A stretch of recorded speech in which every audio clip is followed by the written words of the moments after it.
जो चीज लेकर आए हैं वो है विद्यालय संस्कृति प्रबंधन और शिक्षक। जो डीएलएड सेकेंड ईयर में बुक चलती है, विद्यालय संस्कृति प्रबंधन और शिक्षक। उसकी इकाई 4 का नाम है विद्यालय संस्कृति और परिवेश। क्या नाम है? विद्यालय संस्कृति और परिवेश। तो इसका पहला क्वेश्चन देखते हैं। वर्तमान में प्रचलित विद्यार्थियों का श्रेणी विभाजन किन किन पक्षों को ध्यान में रखकर किया जाता है? क्वेश्चन रिपीट कर रही हूँ। वर्तमान में प्रचलित विद्यार्थियों का श्रेणी विभाजन किन किन पक्षों को ध्यान में रखकर किया जाता है? आंसर है अध्यापक को बालकों को श्रेष्ठ, औसत, निम्न आदि श्रेणियों में विभाजित करते समय शैक्षिक अंकों के साथ साथ कुछ अन्य पक्षों को भी ध्यान में रखना चाहिए। तो यहाँ पे क्या है कि अध्यापक को क्या ध्यान में रखना चाहिए कि जब बालकों का वर्गीकरण करें तो उसमें ये देखे कि श्रेष्ठ कितने हैं, औसत कितने हैं और निम्न श्रेणी के कितने हैं। तो 3 भागों में उनको डिवाइड करने के साथ ही उसको शैक्षिक अंकों के साथ साथ कुछ अन्य पक्षों का भी ध्यान में रखना चाहिए। जैसे कि कक्षा में बालक का प्रदर्शन, यानी कि वो कौन सी एक्टिविटीज में ज्यादा है, गेम्स में ज्यादा है, नृत्य में ज्यादा है, म्यूजिक में ज्यादा है या लेखन में ज्यादा है। इस तरीके से हम उसे देख सकते हैं। तो कक्षा में बालक का प्रदर्शन। दूसरा है शैक्षिक गतिविधियों में संलग्नता। तो कितनी तरह शिक्षा की जो गतिविधियां होती है उसमें कितना तन्मयता से उसमें भाग लेता है। तीसरा है बालक की सामाजिक व सामुदायिक पृष्ठभूमि। बालक कौन से समाज से आया है, कौन से वातावरण से आया है और उसका क्लास में सामाजिक रोल कैसा है।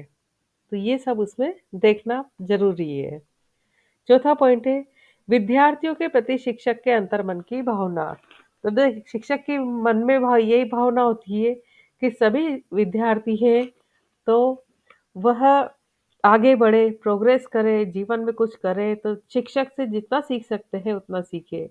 तो शिक्षक के मन अंतर्मन की भावना विद्यार्थियों के प्रति हमेशा अच्छी ही होनी चाहिए।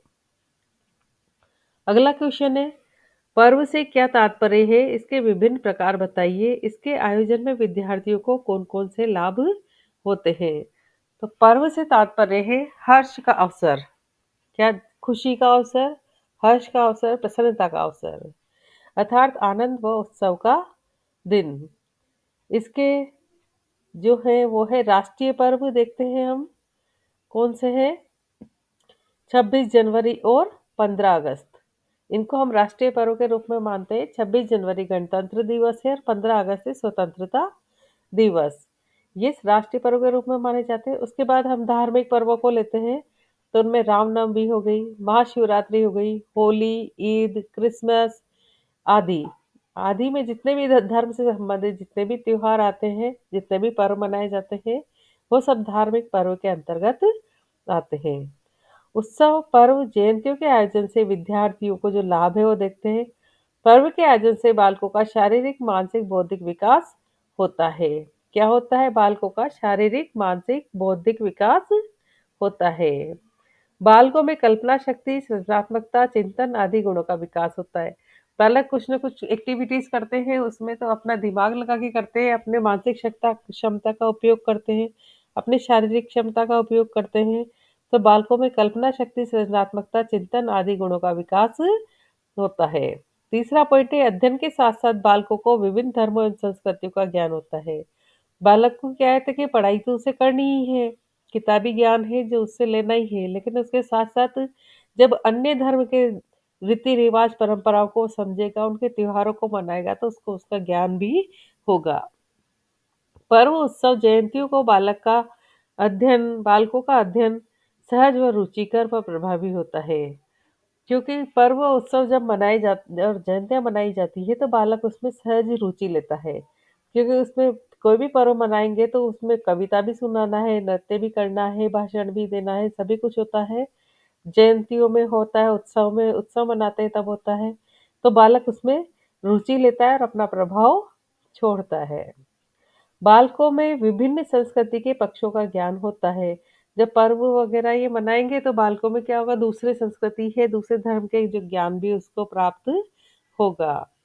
इस प्रकार आयोजन से स्वकर्तव्य बोध की प्रेरणा मिलती है। इसमें बालक स्वयं करके सीखने की कोशिश करता है और ये सोचता है कि नहीं, मेरी ये जिम्मेदारी है कि मैं अपने धर्म के साथ साथ अन्य धर्मों का भी आदर सम्मान करूं।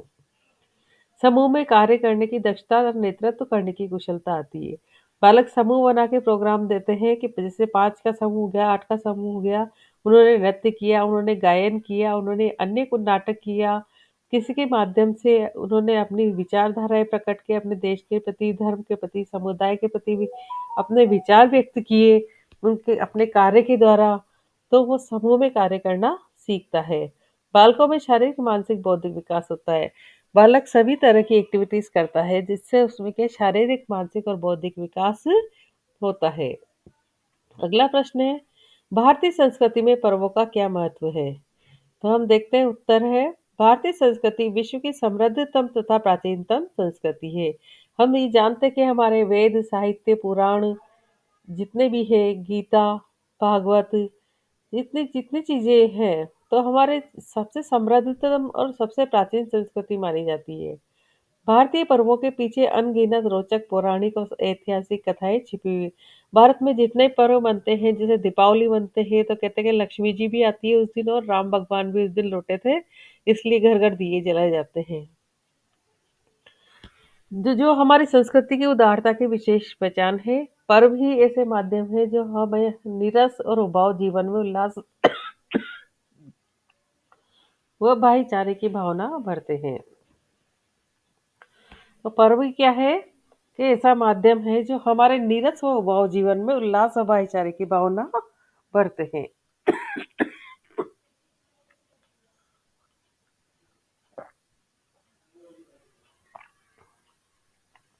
ठीक है, यदि हम मिलकर सब एक दूसरे का पर्व मनाएंगे, भाईचारे से रहेंगे, ईद पे गले मिलेंगे, दिवाली पे एक दूसरे को बधाई देंगे, मिठाई खिलाएंगे, होली पे रंग लगाएंगे, तो सबके मन में एक दूसरे के प्रति भाईचारे की भावना और उल्लास का वातावरण होगा और जो उबाऊ जीवन जो जीते आ रहे थे वो खत्म होगा। अगला क्वेश्चन है, विद्यालय में समय सारणी किन किन आधारों पर तैयार की जाती है? उत्तर है, निम्न आधारों पर समय सारणी बनाई जाती है। पहला है, विद्यालय के निर्धारित पाठ्यक्रम को निश्चित समय के भीतर पूर्ण करना। सबसे पहले तो गवर्नमेंट की तरफ से निर्धारित पाठ्यक्रम की सूची आती है कि इसको इतने 3 महीने में इतना कोर्स हो जाना चाहिए या 4 महीने के भीतर इतना कोर्स हो जाना चाहिए, तो वो निश्चित समय पे पूर्ण होना चाहिए। पाठ्यक्रम का विभाजन बालकों की मानसिक शारीरिक स्थिति को ध्यान में रखकर बनाना। पाठ्यक्रम का विभाजन बालकों की मानसिक शारीरिक स्थिति को ध्यान में रखकर बनाना। पाठ्यक्रम बालक के स्तर के अनुरूप हो, उसकी मानसिक स्थिति कैसी, शारीरिक कैसी, उसकी उम्र कितनी है, वो कितना पकड़ सकता है और कितना समझ सकता है ना, कितना गेन करेगा, उस हिसाब से ही उसका पाठ्यक्रम बनना चाहिए। छात्र को वर्ष भर व्यस्त रखना। पूरे वर्ष एक ही पाठ्यक्रम चलता है, एक बुक को पूरे वर्ष पढ़ाया जाता है। उसमें किसमें 5 बुक, 10 बुक उसके कक्षा के अनुरूप बुक्स उनके चलती है और उन्हीं बुक्स को हाफ ईयरली होती है तो आधा कोर्स और एनुअल एग्जाम होते हैं तो पूरा कोर्स कराया जाता है। तो वो बच्चा साल भर उसी में बिजी रहता है। छात्र व अध्यापक दोनों को अपने अपने कार्य के प्रति सजग बनाना। इसमें क्या होता है कि छात्र और अध्यापक जो पुस्तक के माध्यम से एक दूसरे से जुड़े रहते हैं, अध्यापक कई कई गतिविधियां भी करवाता है जिससे बालक सही मायने में पुस्तक में क्या लिखा है उसको समझे। अगला पॉइंट है, प्रधानाध्यापक के निरीक्षण कार्य को सरल बनाना। इसमें इसको क्या होगा कि प्रधानाध्यापक जब जब भी निरीक्षण करेंगे तो वो देखेंगे कि पाठ्यक्रम के अकॉर्डिंग सब कुछ चल रहा है, तो वो भी संतुष्ट रहेंगे कि कार्य कौन सा चल रहा है, लेसन कौन सा चल रहा है, कितना कोर्स हो गया, सारी बात समय समय पर निरीक्षण करेंगे। अगला पॉइंट है, कम से कम समय का अधिक से अधिक लाभ उठाना। इसमें क्या होगा कि कम से कम समय का अधिक से अधिक लाभ उठाना, जितना समय मिलता है उसका हम पूरा सदुपयोग करें। विद्यालय में व्यक्तित्व योजनाबद्ध कार्य का संचालन। विद्यालय में व्यवस्थित व योजनाबद्ध कार्य का संचालन इस प्रकार होता है कि टाइमिंग फिक्स रहता है, विद्यालय इतनी बजे आना है, इतने घंटे का पीरियड लगेगा या इतने मिनट का पीरियड लगेगा। उसके बाद बच्चों की कौन-सी गतिविधि करवाई जाएगी, ये सब एक समय सारणी तय करने के साथ-साथ योजनाबद्ध तरीके से पूरे साल चलता है और बालकों को वर्ष भर उसी के अकॉर्डिंग चलना होता है। ठीक है? अगला क्वेश्चन है, विद्यालय में ध्वज की उपयोगिता बताइए। विद्यालय में ध्वज गौरव का प्रतीक होता है। विद्यालय का यदि कोई ध्वज है तो उसके गौरव का प्रतीक है कि ये हमारे यहाँ का ध्वज है। विद्यालय के ध्वज देखकर ही विद्यार्थियों में विद्यालय के प्रति समर्पण, उत्साह, परिश्रम करने की प्रेरणा मिलती है। ये एकता का प्रतीक है।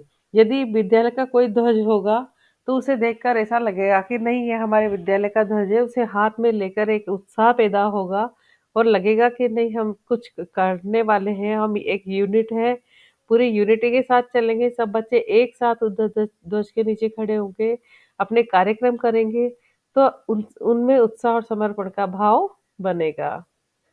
अगला क्वेश्चन है, विद्यालय का लोगो से क्या तात्पर्य है? प्रत्येक विद्यालय एक ऐसे प्रतीक का चयन करता है या निर्मित करता है जिसे देखने मात्र से कर्तव्य का पालन करने की भावना विकसित होती है। ये प्रतीक विद्यालय का लोगो कहलाता है। इस लोगो पर एक ध्येय वाक्य लिखा रहता है, जिसको पढ़ने से एक संदेश मिलता है। विद्यालय का लोगो कहीं पर होता है, जैसे कई सरस्वती माता के हाथ में वीणा लिए हुए बैठी हुई है और उसके नीचे कोई संस्कृत के 2-3 शब्द लिखे हुए हैं, तो वो कुछ ना कुछ मोटिवेशन देते हैं बालक को, कुछ सीखने की, उसको जुड़ने की, कर्तव्य पालन की सीख देते हैं। तो हर विद्यालय का कुछ लोगो होता है जो उसकी पहचान होता है और उसके नीचे ध्येय वाक्य लिखा रहता है, जिसको पढ़ने से एक संदेश मिलता है। प्रश्न, प्रार्थना के उद्देश्य लिखिए। तो प्रार्थना के उद्देश्य एकाग्रता, राष्ट्र प्रेम विकसित करना, मेलजोल, सांस्कृतिक एकता, नेतृत्व, सामाजिक एकता। तो प्रार्थना के कौन-कौन से उद्देश्य हैं? एक तो एकाग्रता, फिर है राष्ट्रीय प्रेम विकसित करना, मेलजोल, सांस्कृतिक एकता, नेतृत्व, सामाजिक एकता। और इसके जो कार्यक्रम होते हैं वो ईश वंदना, श्लोक कथन, गीत, कथा, संस्मरण, प्रेरक प्रसंग, कविता, समाचार आदि।